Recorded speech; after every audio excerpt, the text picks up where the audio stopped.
sometimes we may go through that feeling, the feeling of our prayers being empty, meaning we're going from day to day to day, from prayer to prayer, and it feels like we're just going through the motions and we're not getting anything out of our prayer. It feels like our heart is not connected to the prayer. It feels like we're not spiritually growing through our prayers. It feels like we're not getting closer to Allah subhanahu wa ta'ala through our prayers. And when that starts happening to us, we may feel like there's no point in praying. That is definitely the feeling that the shaitan wants to encourage within us. And that's why we'll have those feelings of, what's the point? If there's nothing that I'm getting out of this prayer, if I don't feel anything, why even bother praying? Has this just become a ritual for me that I'm just going through the motions and nothing's actually happening? The shaitan encourages that because he wants us to cut off our connection with Allah subhanahu wa ta'ala. You know, the word salah comes from sila, which means connection. So our prayer is actually our connection to Allah subhanahu wa ta'ala. And that means that sometimes that connection will be strong, sometimes that connection will be weak,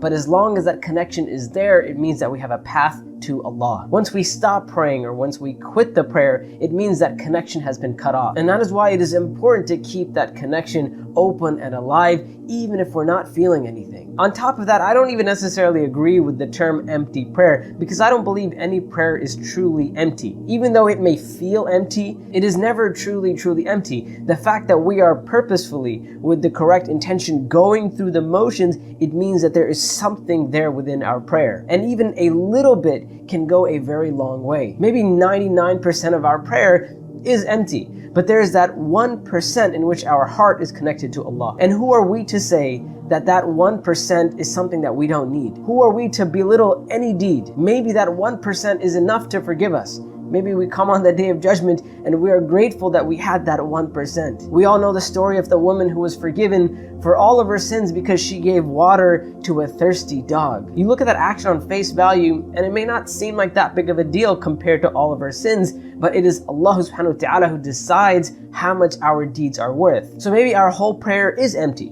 but out of that whole prayer, there is a single sajda in which our heart connects to Allah subhanahu wa ta'ala. Maybe it is that one sajda in which Allah forgives us because we poured our heart out to Allah. Maybe it is one dua made in our prayer that reconnects us with Allah subhanahu wa ta'ala. Maybe it is that one dua that forgives all of our sins. So who are we to say that our prayer is truly empty? As long as a person is praying, even if they feel like that prayer is empty, it means that they're on the right path. It means that they have a connection established with Allah. And if that habit is intact, then maybe right now we're not feeling much out of our prayer, but it may be that one moment, a moment of difficulty maybe, a moment when we truly realize that we need Allah and we are already in prayer and we connect with Allah subhanahu wa ta'ala. So no matter how empty your prayer may feel, no matter how much it may feel like you're just going through the motions, never ever quit on your prayer. Our worship of Allah subhanahu wa ta'ala in the end of the day is a struggle. It is difficult. It has ups and downs,